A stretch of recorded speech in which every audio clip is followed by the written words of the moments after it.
Breastfeed सोडणं इतकं कठीण आहे, की 3-4 दिवस तुमची झोप वगैरे सगळं उडून जातं.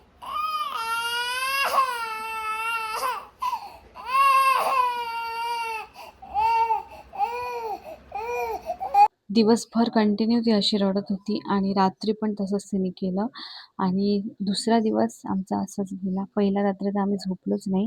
दुसऱ्या दिवशी सकाळपासून परत पाऊस सुरू होता आणि प्रिशाचं रडणंही सुरूच होतं. तिने जराही वरच्या दुधाला हात लावला नाही आणि खूप रडली. एवढं कठीण म्हणजे दिवस-रात्र आम्ही फक्त तिचं रडणंच ऐकत होतो.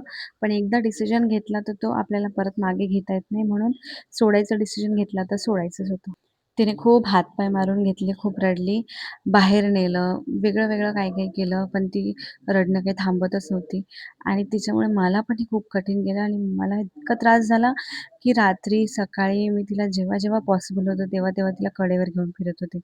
इव्हनिंगला भाजीपाला वगैरे आणायला जातो, तसं आम्ही तिला बाहेर नेलं, तर ती खुश झाली थोडीशी आणि मी टॅबलेट घेतल्या होत्या. टॅबलेट ह्याच्यासाठी की ब्रेस्टफीड हळू बंद होण्यासाठी. तिसऱ्या दिवशी जराशी ती समजायला लागली होती आणि दिवसा तिने ब्रेस्टफीड मागणं बंद केलं. पण तिसरा रात्र पण तिने तेच केलं. 2:30-3 वाजता मी तिला घेऊन फिरत होते. त्याच्यानंतर चौथ्या दिवशी ती थोडीशी अजून फ्रेश झाली. बाहेर पावसात खेळायला नेलं तिला मी. पावसात म्हणजे थोडाच पाऊस होता, जास्त नाही. थोडंसं झोका वगैरे खेळले, बाकी मुलांना बघितलं. अजून थोडी खुश झाली आणि हा दिवस जरा चांगला होता आधीच्या 3 दिवसापेक्षा.